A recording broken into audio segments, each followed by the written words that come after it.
کہ رحمت صلی اللہ علیہ وسلم نے ایک دفعہ آپ کو مٹی پر لیٹے ہوئے اس حال میں دیکھا کہ آپ کے جسم مبارک کے بوجھ سے مٹی لے رہی تھی۔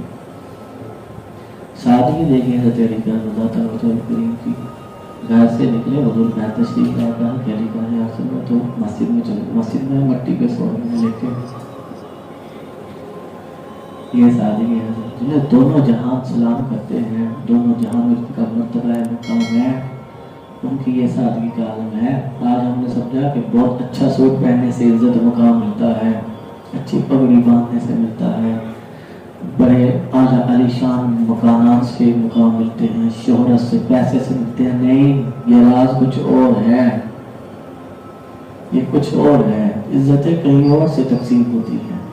مٹی پر لیٹے ہوئے ہیں، جسم پر مٹی بوجھ سے لے رہی ہے، اس حال میں لیٹے ہوئے ہیں۔ حضور علیہ السلام تشریف لائے، آقا کریم علیہ السلام نے اترا، کہا کہ اٹھو، اترا ہے تو تب سے حضرت علی کرم اللہ تعالیٰ علیہ کریم کو اپنا نام سے کوئی پکارے اتنا پسند نہیں تھا جتنا اس نام سے کوئی پکارے پسند تھا۔ یہ بھی محبت کی عجیب داستان ہے جی۔ نام تو کچھ اور ہے، لیکن چونکہ حضور نے ایک دفعہ فرما دیا ہے اترا، اب انہیں یہی پسند تھا کہ مجھے جب بھی بلاؤ اسی نام سے بلاؤ جس سے میرے آقا نے بلایا۔ کسی کو ابو ہریرہ کہہ دیا، حضور صلی اللہ علیہ وسلم نے عبد الرحمن نام لگایا، حضرت ابو ہریرہ، دنیا کو نہیں پتہ ہے جی، یہ عبداللہ نام ہے، عبد الرحمن نام ہے، تو لیکن سارے لوگ ابو ہریرہ کہتے ہیں۔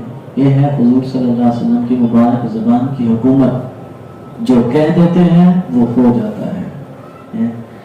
اور نبی رحمت صلی اللہ علیہ وآلہ وسلم نے جب آپ کے بارے میں ایک جنگ کے لیے آپ تشریف لے جا رہے تھے تو انہیں ساتھ نہیں رکھا، حضرت علی رضی اللہ عنہ کو ہم زدہ ہو گئے اس بات پر کہ میں جنگ کے لیے نہیں جا رہا۔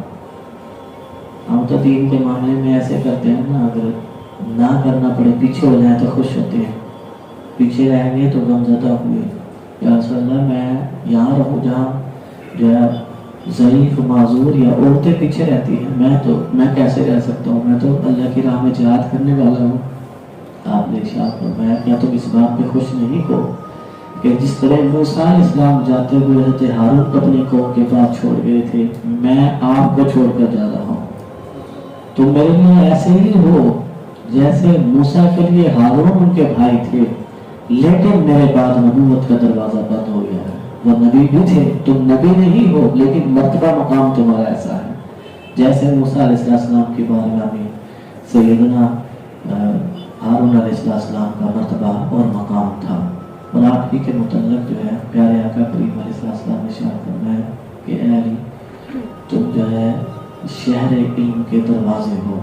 ایک دفعہ جبریل امین آپ کی بارگاہ میں آئے اور آگے فرمانے لگے کہ تمہیں حضور علیہ السلام نے فرمایا کہ تم علم کا دروازہ ہو، تمہارے علم کے بڑے چرچے ہیں۔ تعارف نہیں کروایا تھا، کسی شکل میں تشریف لائے تھے، تو بتاؤ کہ جبریل کہاں ہے؟ تو آپ نے ارشاد فرمایا نہ شمال میں ہے، نہ جنوب میں ہے، نہ آسمانوں میں ہے، یا تو میں ہوں یا تم ہو، میں تو ہو نہیں سکتا، تم ہی ہو۔ تو جبریل امین نے کہا تھا کہ بے شک آپ کو اللہ تعالیٰ نے جو ہے علم کا بلند درجہ عطا فرمایا، اور آپ ہی کے بارے میں ہے کہ صرف میں جو ہے الحمد شریف کی ہی تفسیر لکھ دو تو کئی اونٹ جو ہے اس کے لیے درگاہ ہو، دفتر کے دفتر لکھ ڈالے۔ یہ حضرت علی کرم اللہ تعالیٰ کریم کا جو ہے وہ علم